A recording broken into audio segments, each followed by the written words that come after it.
Hi guys, Twitch here from Creep Designs, and today I'm bringing you another challenge. This time it is the Ugly Duckling challenge, brought to you by our host Cory from Desert DIY. I will put the link to her channel in the description, but I'm pretty sure most of you will know who she is. The aim of this challenge is to take the ugliest piece we can find and transform it and turn it into something that obviously isn't ugly anymore. The bigger the transformation, the better. And Cory, once it's all over and done with, Cory will be choosing a winner from all of the entries. I think I've covered everything. So I'll turn you around and we'll have a look. So this is my ugly piece. And this was given to me by our neighbour. So I think we've all seen quite a few of these getting around. I think this one's particularly ugly because it's got bits missing from it. This is a drawer. If it was a nicer piece, I'd probably replace the veneer on it, but there's no point. I'm going to be painting it. If I keep this part of it, I don't know what I'm going to be doing. It's got doors here, mouldy shelves. Ooh, la la. This door doesn't shut because the latch is broken, if you can see that. It's got drawers in here. There's an old sticker in here from Embassy Cotton Tape, made in Australia. It's got these ugly ass bases on them, and the mirror is missing. So I've been sitting here procrastinating and mulling it over and trying to work out what I'm going to do with it, but I've decided instead of spending several hours doing that, I'm going to just smash into it and see what happens, because it was free, and at the end of the day, if I stuff it up, there's not going to be any tears.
Right, as you can see, I've got it all pulled apart. There's bits there, bits there, bits there, bits in the bin. I'm not showing every little piece, bits and pieces of what I've dismantled and all of the repair work, because there is so much. There's tons of it. Oh look, there's another piece. But I'll talk you through what I have done. So I'll be putting a new top on these. So I've sanded this part smooth to make sure I've got a nice flat surface to glue it down to. As you can see, I have partied the buggery out of this and sanded and filled every hole I can and glued down any little bits of loose veneer. I sanded the very base of it because it had mold on it from some old felt that was on it. Given the inside a really good clean, and I have stained the insides. So I probably could have left the insides as it was, but I wanted it to match the top that I'll be putting on it. So I've stained the insides using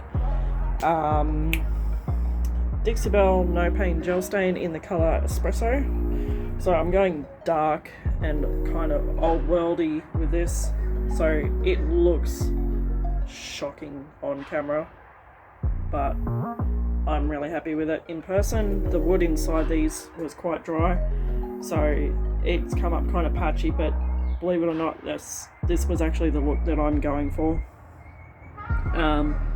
And you really won't see it that much, so it's just to make sure that it's all finished properly. And yeah, not quite sure why, but I forgot to record the rest of this.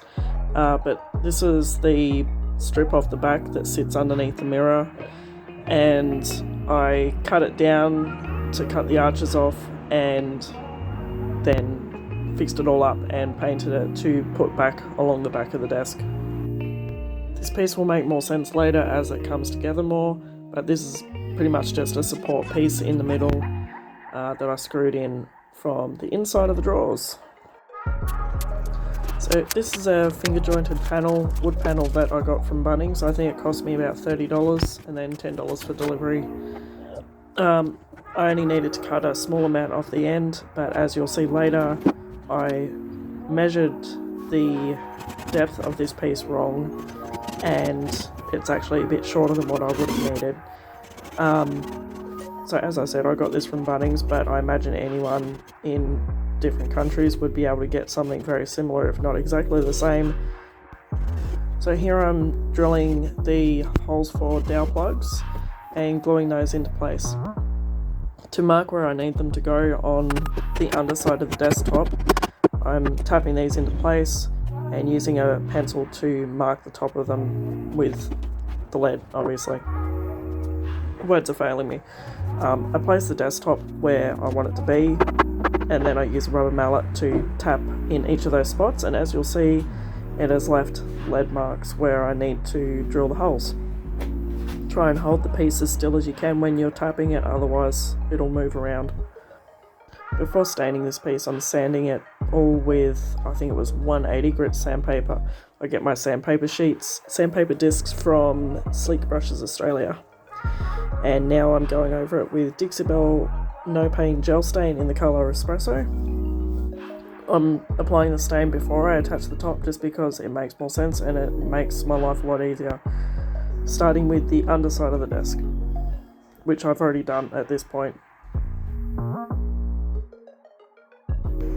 So as you can see, I'm just rubbing it on in a rag in circular motions and trying to get it right in there as best I can. And then making sure I take off any excess as I go.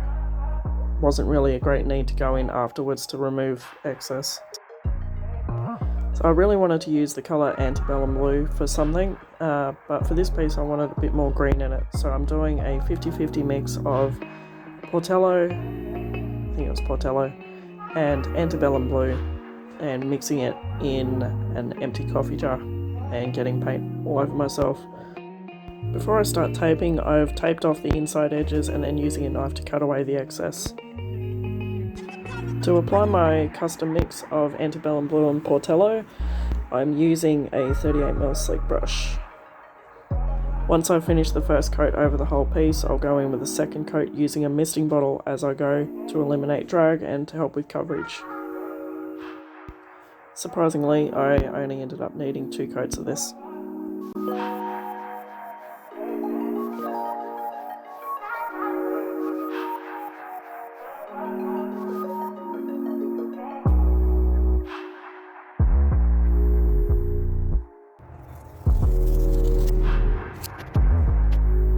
To do my stripes on the sides of the desk, I'm using 2 different sizes of tape from Sleek Brushes Australia. And I'm using the larger piece of tape to measure in between the smaller pieces of tape because I want fat stripes. Usually I would go in with a coat of the custom mix first to prevent bleed through of the black, but I don't seem to have that problem with this tape at all. So this is just going in with Dixie Belle Caviar. I don't want these stripes to be too pristine and perfect, so I'm going in with, I think it was 240 grit sandpaper to distress them. Now I'm going in with Dixie Belle Basting Wax in black around the corners and edges to give it a bit of a dark halo. And then I'll go in with Big Mama's butter and my big wax brush and wax the whole thing.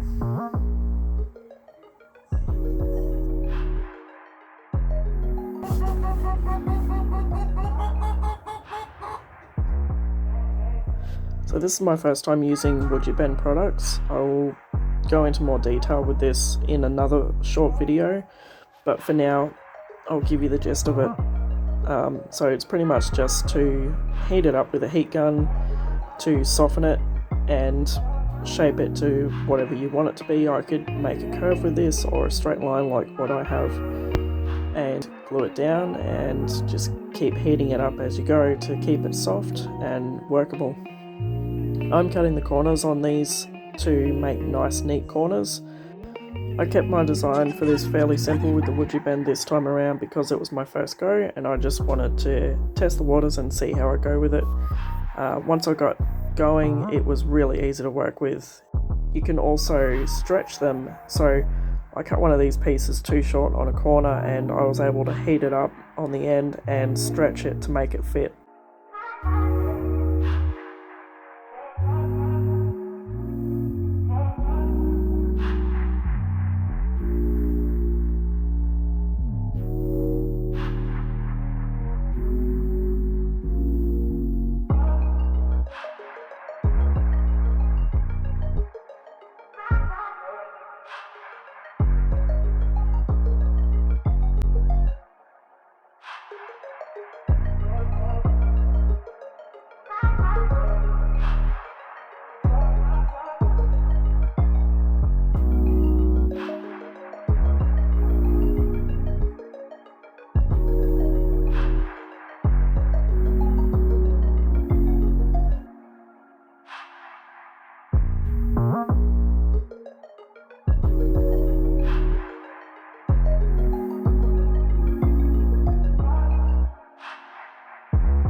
So I did have one plan and then I changed my mind and I'm going to be decoupaging the front of these. So to prepare for that, I have primed the inside of these panels. I'm using Posh Chalk decoupage paper and this one is Rustic Roses.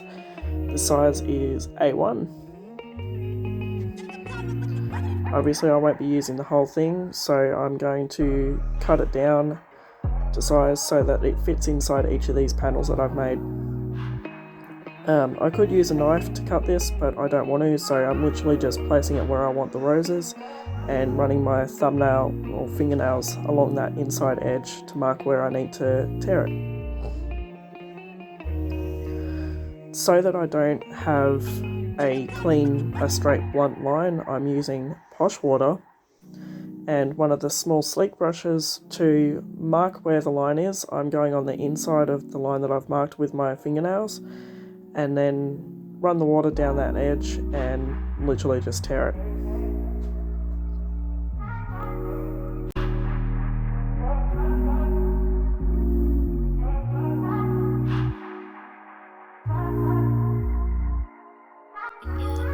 I'm using Dixie Belle Satin Top Coat to apply my decoupage paper and I'm using, I think this was a 63mm sleek brush.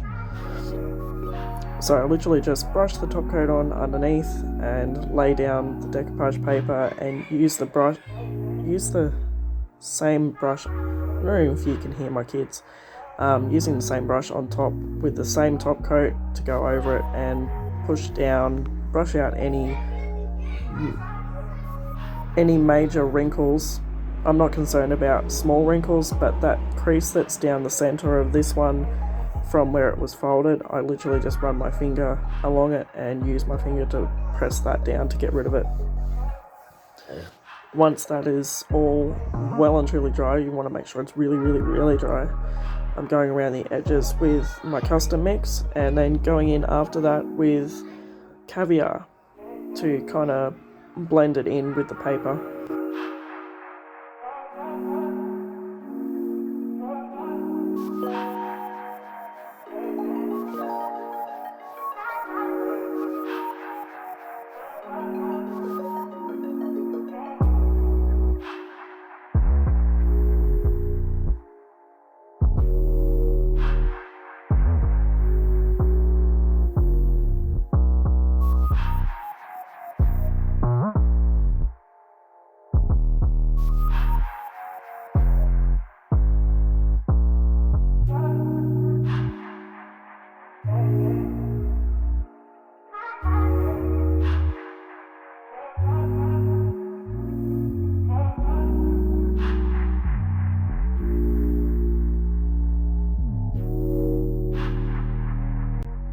Now I'm going to use Rub and Buff in the colour Gold Leaf to go around the edges.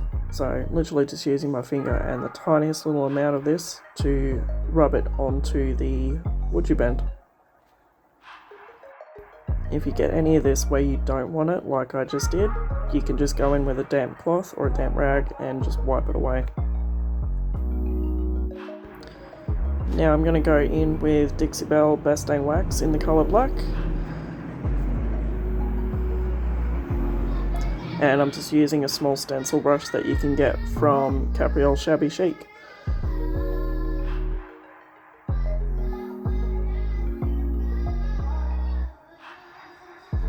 I really hope you can hear my son. He's singing. Using the stenciling brush with the Basting Wax to go around all the edges. This stenciling brush is the perfect size for this. Going around all the edges, trying to create a halo similar to what I did on the side of the desk. Just like what I did on the side of the desk, I'm going in with Big Mama's butter over the top of the black wax.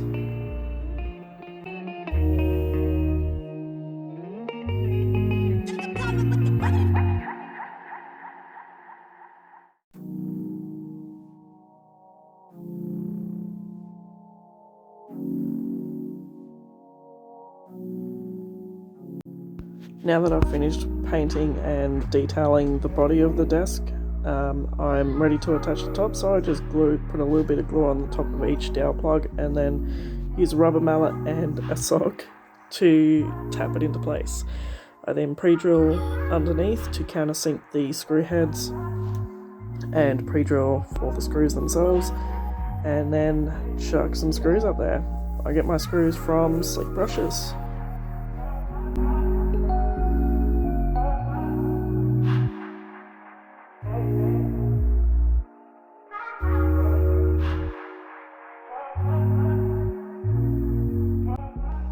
Now that the top is on, I am ready to put this thingy, whatever it's called, on the back. I put some glue down first and then pre-drill the holes and chuck some screws in there.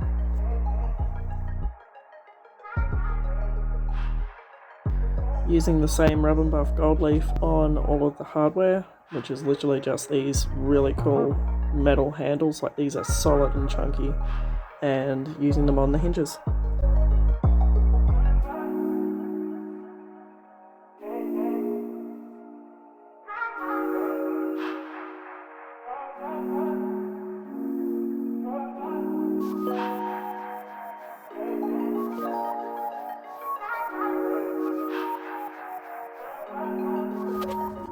I find the easiest way to reattach doors is to hold the base of it up with my foot, attach the top screw loosely and the bottom screw loosely, and then apply the other ones and tighten them all.